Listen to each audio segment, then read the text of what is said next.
হা ভোর হলো, দৌড় খোলো, কাঞ্চনজঙ্ঘা দেখো রে। না, দেখা মিলল না। আরে না না, মানে দেখেছি, মানে পরিষ্কার সেই কাচের মতো, মানে পরিষ্কার বাংলা ভাষায় মন ভরেনি কাঞ্চনজঙ্ঘা দেখে। এই যে দেখছো দুজনকে, আমাদের বন্ধু হয়ে গেছিল এই কয়েকদিনে। আমাদের সাথে কত জায়গা ঘুরলো আর সবার কাছে কত আদরও খেয়েছে।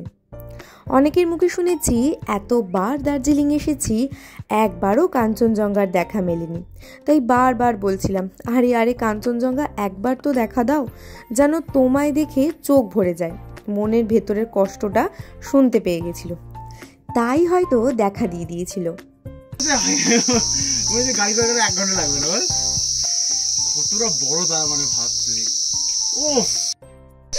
আজকে আমরা বেরোনোর জন্য রেডি হচ্ছি, তো এতক্ষণ ওয়েদারটাই ছিল, হুট করে আমরা দেখতে পেলাম, দেখাচ্ছি এক মিনিট। এই যে এতক্ষণ ওয়েদারটা পুরো একদম ফগি ফগি ছিল, তো এখন অনেকটা ক্লিন। এই যে এখানে স্লিপিং বুদ্ধা যেটাকে বলে, এই যে এটা হচ্ছে এই মুখ, এই গেল পেট, আর এই হচ্ছে পা। ধীরে ধীরে ক্লিন হচ্ছে আরো, বিকজ মানে এতটাই সাদা সাদা, আর ফোনে এতটা ভালো আসছে না, যেটা চোখে আমরা দেখতে পাচ্ছি সামনাসামনি দাঁড়িয়ে, কিন্তু ফোনে অতটা ভালো আসছে না। তাও আমি চেষ্টা করছি দেখানোর, জুম করে, যতটা জুম করে দেখানো যায়। হ্যাঁ, আস্তে আস্তে মুখটা আবার ঢেকে যাচ্ছে এখন। হ্যাঁ, কালকে সকালে আমরা কাঞ্চনজঙ্ঘা দেখেছি, কিন্তু এতটা বড় করে দেখিনি।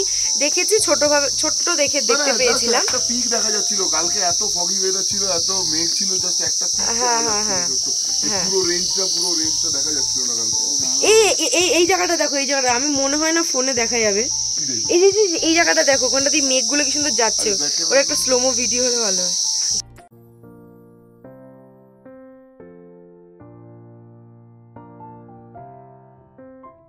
ফাইনালি ক্লিয়ার হয়েছে অনেকটা, এখন অনেকটা ক্লিয়ার, মানে একদম পারফেক্ট বোঝা যাচ্ছে এখন একদম। আর এটা হচ্ছে পুরো ওই অবধি পুরো রেঞ্জটা। ওই যে এখানকার আমাদের হোমস্টে যারা রয়েছে, ওরাই এইমাত্র বললো যে এই রেঞ্জটা নাকি এখান থেকে পুরো গিয়ে এই অবধিও দেখা যায়। এগুলো এখন দেখা যাচ্ছে না এই দিকটা, তো এই দিকটা একদম ক্লিয়ার, আর রোদটা জাস্ট পড়েছে, অসাধারণ দেখতে লাগছে। হ্যাঁ, এই তো, হ্যাঁ হ্যাঁ মুলু, তোর তো মুখই দেখা যাচ্ছে না, ওর মুখটাই দেখা যাচ্ছে না। গুলা কাঞ্চনজঙ্ঘা দেখ। দাওয়াই পানিতে আমাদের লাস্ট দিন, কাল বিকেলেই ট্রেন, তাই আজ বাকি সাইট সিনগুলো সেরে নিতে হবে। তাই ফার্স্টেই আমরা দেখে নেব দার্জিলিংয়ের ঘুম মনেস্ট্রি। ঘুম মঠ একটি বৌদ্ধ মঠ। এটির জনপ্রিয় নাম হলো ইগা চেওলিং মঠ। এই মঠ পশ্চিমবঙ্গের দার্জিলিং জেলার ঘুম শহরের সমুদ্রপৃষ্ঠ থেকে প্রায় 8000 ফুট উচ্চতায় এটি অবস্থিত। এখানে বুদ্ধের একটি প্রায় 15 ফুট লম্বা একটি মূর্তি আছে। ঘুম মনেস্ট্রি কিন্তু দার্জিলিংয়ের প্রাচীনতম মঠগুলির মধ্যে একটি। সেখান থেকে বেরিয়ে আমরা চলে গিয়েছিলাম বাতাসিয়া লুপ। বাতাসিয়া লুপে ঢোকার আগে ব্রেকফাস্টটা সারার জন্য রেস্টুরেন্ট খুঁজছিলাম, কারণ প্রচণ্ড খিদে পেয়ে গেছিলো সবার, সাথে টোডোরও খাওয়ার সময় হয়ে গেছিল। বাতাসিয়া লুপের ঠিক অপোজিটে এই রেস্টুরেন্টটার খোঁজ পেলাম। অসাধারণ তার টেস্ট, সমস্ত চাইনিজ ফুড পাওয়া যায়। ওয়েট, তোমরা বরং রিভিউটা এখানেই শোনো।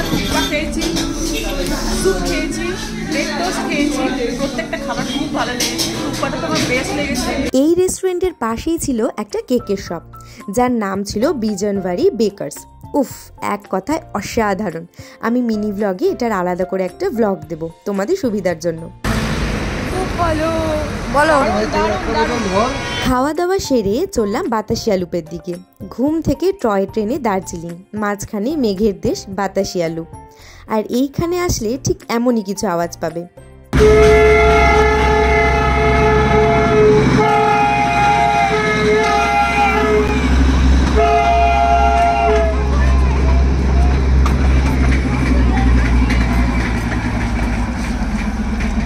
আমি প্রেমে পড়ে গেছিলাম এই জায়গার।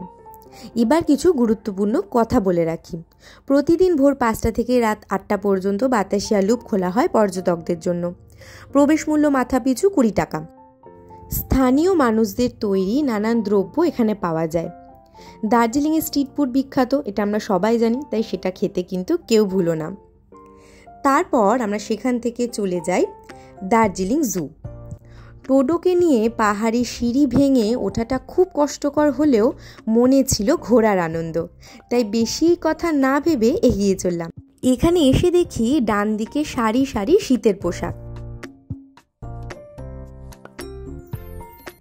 এই যে দেশের মধ্যে সেরা চিড়িয়াখানা, দার্জিলিংয়ের Padmaja Naidu Himalayan zoological park.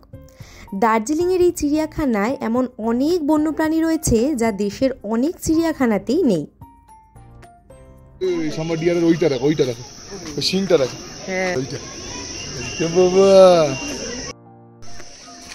কই দেখতে পেলে? এই তো ৭,০০০ ফুট উচ্চতায় অবস্থিত দার্জিলিংয়ের এই চিড়িয়াখানায় ৫০০রও বেশি প্রজাতির বন্যপ্রাণী রয়েছে।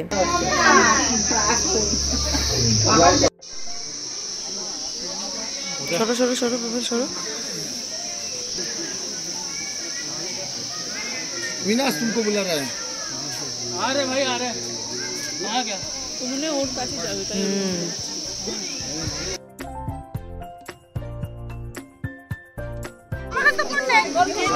এই নাই দিদি উই চিকা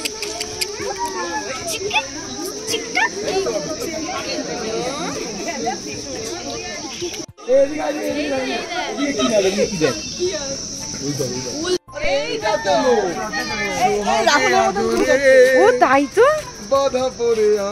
ভালো। চিড়িয়াখানা ঘুরে নাচতে নাচতে চললাম দার্জিলিং ম্যাল রোডের দিকে। কাল বাড়ি ফেরার পালা, আর দার্জিলিংয়ে এসেছি একটু শপিং করবো না তা হয় নাকি। তবে তার আগে এই জায়গাটা নিশ্চয়ই অনেকে চেনো, আর যারা জানো না তাদের জন্য বলে রাখি, বিখ্যাত কেভেন্টার্সে ঢুকলাম খেতে। কি দারুণ লাগছিল চারপাশটা, তার সাথে খাবারগুলো উফ আলাদাই স্বাদ। ঘুরে আসার পরও আজও যেন মুখে লেগে আছে প্ল্যাটারগুলো, এত এত টেস্টি ছিল। সেখান থেকে বেরিয়ে ম্যালে ঘোরাঘুরি আর একটু কেনাকাটি করে এবার ফিরবো আমাদের হোমস্টে দাবাই পানি আড্ডাহাটের দিকে।